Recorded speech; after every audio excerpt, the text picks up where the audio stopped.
Hello, thanks for tuning in to Art House Garage, the snob-free film community.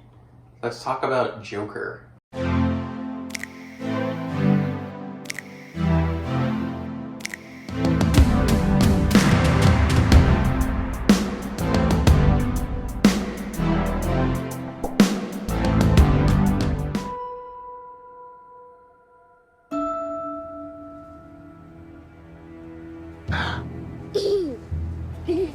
Can you please stop bothering my kid? Sorry. Arthur, I have some bad news for you.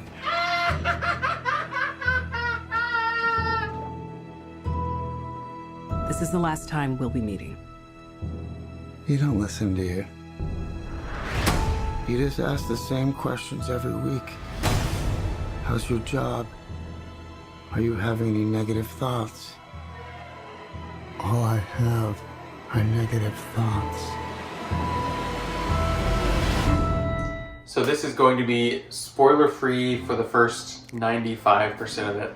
I will talk about the ending, but I will warn you before I talk spoilers. So let's get into it. Joker stars Joaquin Phoenix, the incredible Joaquin Phoenix, as the Joker, the famous Batman villain.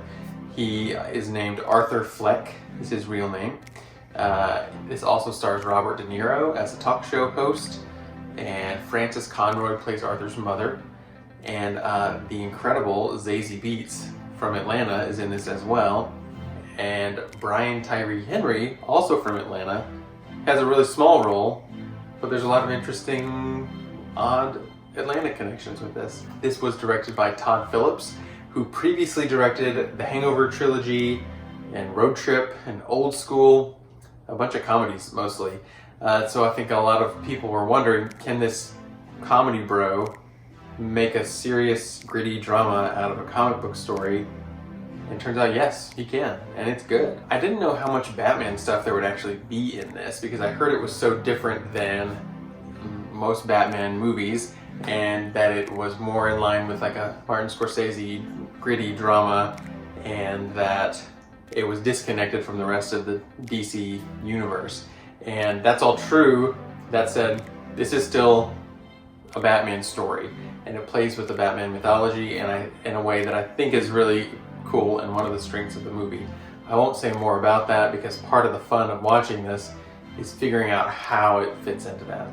So this is Joker's origin story. It's how did this ordinary guy become the famous supervillain? Turns out he was never that ordinary. He was always very troubled. And that's much of what this movie deals with. This is told pretty much in first person. He's in almost every single scene, and we kind of see the world through his eyes, and we learn things at the same time that he learns them. And this serves to give us a lot of empathy for this guy Arthur. And the movie does this really well. We meet this guy, we kind of learn what he's like, what kind of things upset him, and understandably so. The things that are upsetting to him are things that would upset anyone. I think that's part of how this movie builds in empathy for a guy who you might not think of as very empathetic or sympathetic before seeing the movie. But he gets in these situations and we're suddenly like, well, yeah, of course that's what he would do. Of course that's what this guy would do in this situation, because we've gotten to know him and we're seeing terrible things pretty much happen to him throughout the movie. And we understand why he's doing what he's doing, even though it's atrocious. That's kind of the trick of this movie, is giving us empathy for this character who we've always thought of as a monster. It mixes comedy and sadness, comedy and tragedy, comedy and violence in a lot of interesting ways. I mean, that's kind of the whole symbol of an evil clown, right? Has that baked into it, that a clown is supposed to be the most happy, joyful person in the world, but when that person's evil, it's taking that and just twisting it. And Joker, it has been an archetype of that, and so it makes sense that this movie builds that into even the structure of scenes. So one part of that is he has a condition where he compulsively laughs, and it's really creepy. But we see at the beginning that he really can't help it, and he doesn't like this, and he is aware of how he is perceived when this is happening. And it's almost a sob, like when he's sobbing. He has a genuine laugh too, and they're very different, which is part of why Joaquin Phoenix's performance is incredible. But it's almost a sobbing laugh. What most people would be sobbing, he's exhibiting as laughter. It's really interesting to watch. But there are also scenes that mingle comedy and kind of darkness or violence right in the scene. Something that would otherwise be funny, but there's something, an injection of something really dark right there in the scene. And so that's really just part of the whole thing, and I think that's pretty cool. The style of this movie in general is really nice. Part of that style is the setting, and I think those things are really tied together, specifically the place. I want to talk about the time period as well, but it's set in Gotham City, of course, and it's gritty and grungy, and it feels a lot like the New York of Taxi Driver. I think he's gone on record as saying that was an influence on him, and it really feels that kind of just a dirty city that needs to be fixed and cleaned up somehow. And there's actually a lot of parallels stylistically and thematically with Taxi Driver. But the grunginess of the city is really well done. So I haven't seen a lot of previous Todd Phillips movies. I've seen the first two Hangovers and the movie Due Date, which is not that good. But funnily enough, the one that stylistically this reminded me of those three is Hangover Part 2. When I think about that movie, I think about the kind of the gritty, grungy like hotel they were in Thailand. That's done well enough in Hangover Part 2 that's kind of the first thing I think of when I think about that movie, is like the grittiness of the setting. And that's the thing, that's the only real stylistic tie that I can nail down on Todd Phillips, is how the set design in Hangover 2 is perhaps similar to the set design in this, which is a kind of a random connection, but I think it works. The time period of this is important as well. It's set in 1981, according to Wikipedia. I don't remember it saying an actual year in the movie itself, but I had a sense that it was the early 80s. And I actually heard an interview with Todd Phillips where he was talking about kind of the vibe he was after with that time frame. He also talked about he didn't want cell phone technology to be part of the story, because that would have changed the story significantly. But I think there's another aspect of the setting that plays into the story in a really strong way, and that is sort of the stigma around mental health at that time was stronger than it is today. It's not gone today, but in the 80s, we watch a movie set in the 80s and we almost expect that. So we have this talk show host who's saying some things that wouldn't fly today. He's just also making casually sexist remarks and things like that. So we are kind of keyed into the fact that he may not be the best guy in the world, but it shows us, this just reminds us this was a different era. And there's also things that at his workplace where Arthur works, his treatment there, well, yes, that sort of thing could happen and probably does happen in 2019. Setting it in the early 80s, we almost expect it. It's kind of like, well, yeah, of course his employer doesn't care about his mental health and calls him a freak. It was the 80s, like what would we expect at that time? So I think that was a wise decision on their part, that just the general cultural feelings around mental health were very different then, and that plays to the story's strength. There's some really nice editing moments. I want to highlight one, but there's a couple of points where the sound of the next shot starts before the shot does, if that makes sense. So for example, there's one moment when Arthur is receiving some very bad news and he has a creepy smile on his face and he's just kind of frozen. And we start to hear a sound, a rhythmic kind of sound, and we're not sure what it is. It almost sounds like sobbing. Like, is he crying right now? But then it cuts and it's the sound of him kicking a dumpster in anger. And so we just got a little preview of that noise in a way that made sense with the previous scene as well, and it's just a really nice little editing transition I thought was cool, and it does that kind of thing a few times in the movie. Let's talk about the themes of the movie. There's a few that I think are pretty well done. One is just influence, the idea of influence. This guy Arthur Fleck has a lot of potential positive influences and negative influences in his life. And I don't think it's a spoiler to say he's becoming a villain after all, that the positive influences do not win out.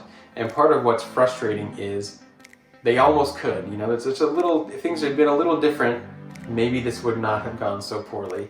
And I think that's a strength of the movie as well, that we feel almost the angel and devil on his shoulder of, I could do this and it would be good, or I could do this and be bad kind of thing. And it's woven into the plot as well. Another big theme here is wealth inequality, probably the main theme of this movie. Wealth inequality, the haves and the have-nots. It lays this on really thick, actually. It's pretty heavy-handed. Lays it on thicker than it probably needs to. It does set this up well, and you feel it as a viewer, but the execution, especially at the ending, just doesn't quite feel genuine. I'll talk more detail in the spoiler section at the end of this video, but that's all I'll say for now.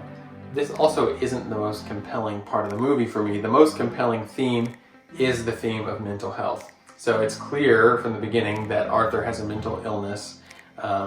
That's made clear. He's on a lot of medication. He sees a social worker. He writes in his journal a quote that I actually really like, but this is again a sign of this movie isn't exactly subtle. He writes this in his journal. The hardest part about having a mental illness is that people expect you to behave as if you don't. So yes, that is kind of laying it on thick, but I like that they included that idea because so it's the idea that the hardest thing about mental illness is not the illness itself, it's other people and how they perceive you and how they treat you because of that illness. And I've heard that kind of thing from people in real life. I think that's true. I think that's also true just of disability in general. It's a different thing, but sometimes I've heard people say that the difficult thing about being disabled is not the disability, it's other people and it's the world that you live in. So I like that the movie goes there and brings awareness to that kind of idea. So this movie, as I said, kind of fosters empathy for this guy. He's a guy that you wouldn't want to be friends with, but you see how the system affects him and it's portrayed in a way that's believable, and you feel for him and you want better for him, and you might even see issues in the society of Gotham City that mirror our society, whether that's in the 80s or today. This movie portrays the stigma around mental illness really well, and how a lack of education around mental health is a really bad thing, and not just for Arthur. So when a person with a mental illness is treated poorly, it's bad for that person, but it's also bad for all of us. And I like that this movie went there. Okay, let's pause now and we are going to talk about spoilers. So if you have not watched this movie, get out of here.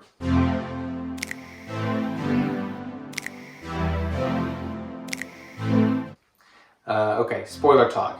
So on that theme of wealth inequality, it's laid on so thick that really is the big knock against this. I don't have a lot of complaints with this movie, but that is one.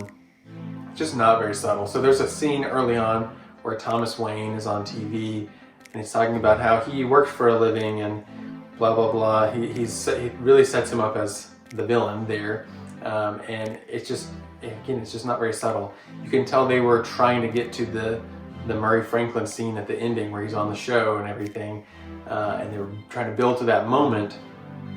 But I will also say that in that scene, the messaging of that gets so heavy that the dialogue isn't really believable. Arthur suddenly starts speaking like he's a college professor, talking about systems of oppression and stuff. It just feels a little out of character for the Arthur that we've seen this whole time. I mean, you can argue that he's suddenly being confident in this moment, and you feel that in the performance. So I think Joaquin sells it, I do think it works. I just think that it maybe pulls away a little bit of its power. It could have been a little better if we had a little bit more set up for that. I'm not sure how that should have looked, but I think it could have been done just slightly better. The quote from the end, right before he ends that scene violently, is he has the joke, "What do you get when you cross a mentally ill loner with a society that abandons him and treats him like trash?" and then we know what happens after that. But that's an intense moment, and again, Joaquin sells it, but I just think that the writing of that is pretty clunky. It just feels a little too knowing that he's calling himself a mentally ill loner. Again, it just kind of feels out of character. Anyway, small quibble. Ultimately, I really like this movie. I do also like, another spoilery thing, how they tie this into the Batman mythology. It's really nice. So he almost has these daddy issues. It sets him up specifically against Bruce Wayne, and it makes Thomas Wayne into a villain, which makes sense. This is a first-person story from the Joker's perspective. We would expect Thomas Wayne and Bruce Wayne not to be the good guys. I do think it would have been interesting. Where I thought this movie was going to go was a little bit more ambiguous, where I thought we might have some ambiguity about who's telling the truth, about whether Thomas Wayne is his father or not. His mother tells him one story, Thomas tells him another, and we'd probably be left thinking, well, Thomas Wayne is lying. This is a society that's oppressive to women. Of course, she's being written off as crazy, but it then explicitly lays out the fact that, you know, he was adopted, and Thomas Wayne is in fact not his father, although I think that the daddy issue stays there. And I mean, Bruce Wayne is his mortal enemy, so that I think that's a really nice setup for that. But I thought it would have been cool if it left that question mark. Anyway, tell me if you agree or disagree in the comments. That is all for this video. Thanks so much for tuning in. You can follow me online at Art House Garage on Twitter, Letterboxd, Facebook, and YouTube. I am at Art House Garage. Did I say Instagram? Also Instagram. You can also follow me on my blog and podcast at arthousegarage.com, or shoot me an email at andrew@arthousegarage.com. Thanks so much. Bye. Is this a joke to you?